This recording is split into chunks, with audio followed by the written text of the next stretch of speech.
Fala comigo, pessoal. Márcio Donizete aqui. Esse vídeo é um trecho de uma conversa onde nossa convidada fala um pouco sobre sua jornada de autoconhecimento e do processo que a levou a assumir a sua identidade negra.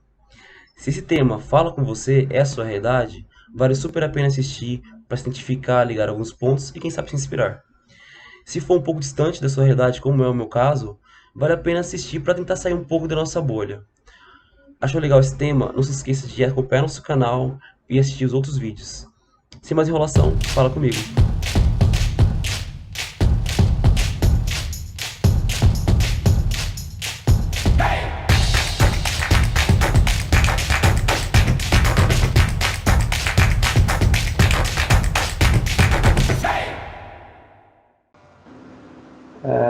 Pegando esse ponto que você falou do cabelo como ponto de início, né, de toda essa sua mudança de como você se vê, e eu conheci algumas pessoas que passaram por esse mesmo processo de transição capilar, eu sei que é um processo bem longo, né, e, e os resultados eles vêm aos poucos, no começo ali, né, essas pessoas com quem eu tive esse contato usavam a internet muito para conversar com outras pessoas sobre transição capilar, e muitas delas me relataram essa mesma coisa que você, que foi o início de tudo.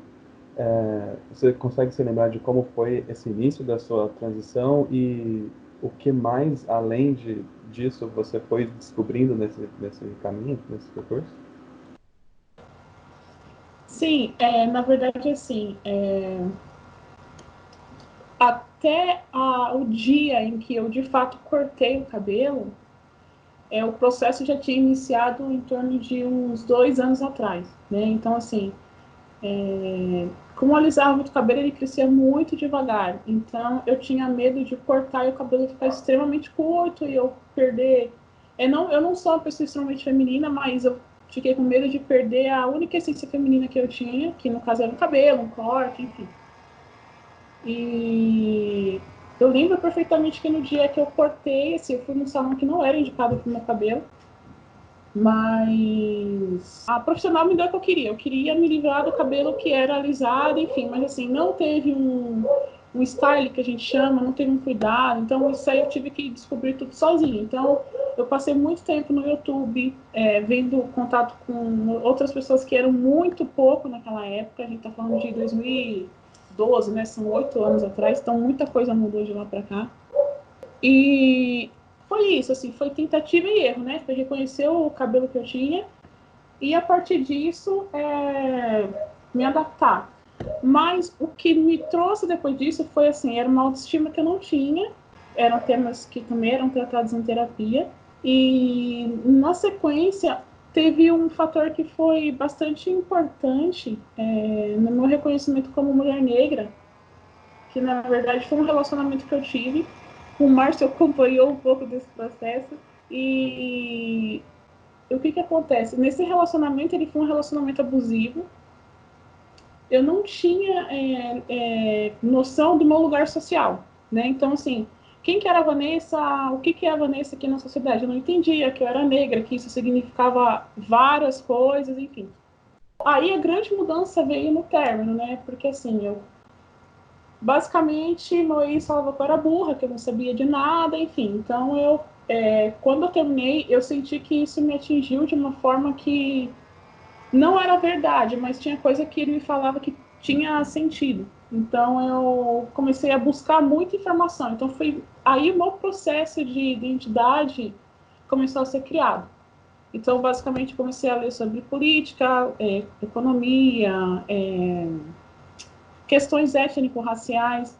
Teve um livro que foi assim, a divisão de águas, o divisor de águas, chama, acho que as vicissitudes do negro em ascensão no Brasil. Para mim foi o divisor de águas, porque quando eu olho para trás, antes da leitura desse livro, eu me entendia como uma menina feia, não uma menina negra, entendeu? Então, quando eu passei por todas essas informações, esses questionamentos, eu entendi que tudo que eu tinha passado para trás não era bullying, era racismo. E aí, a partir daí, eu comecei a mudar a forma como eu me comportava, né? Então, por exemplo, quando eu chegava num lugar, eu sabia que eu não seria a primeira opção de um cara, por exemplo. E isso vem até hoje. Eu não sei se vocês conhecem um termo chamado solidão da mulher negra, né? Então, isso interfere muito nos meus relacionamentos, todos os relacionamentos. Então, é uma coisa que eu tive que aprender a conviver que eu não sabia, né? Então, eu sempre senti, eu sempre vivi, mas eu não conseguia dar nome ao que eu estava sentindo, né? Então, hoje, por exemplo, eu sei, eu converso muito com algumas amigas que uma mudança que isso trouxe também foi meu círculo social. Então, eu comecei a me aproximar de mulheres negras, pessoas que tinham a mesma aparência que eu, ou pelo menos chegavam perto, e a gente começou a entender que as coisas que eu comecei a entender, né, que as coisas que eu passei, na verdade, era um problema estrutural. Não necessariamente tinha a ver só comigo, entendeu? Então, aí foi quando eu comecei a ter uma preocupação muito maior com a aparência, com os lugares que eu frequentava, até mesmo em questões de relacionamento.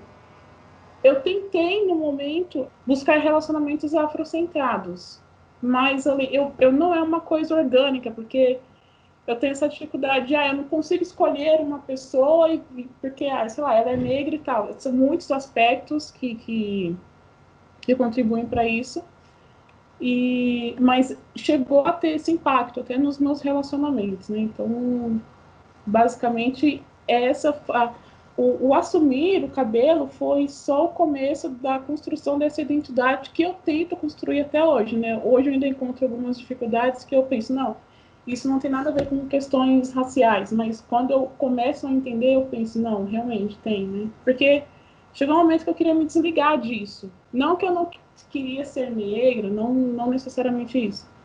Eu queria que os meus problemas não tivessem ligação com essas questões, porque eu sabia que se tivesse seria muito mais difícil de resolver e seria muito mais complexo para mim lidar. E aí eu percebi que não tinha como me separar disso. Então, basicamente, é isso, assim, em relação a essa mudança.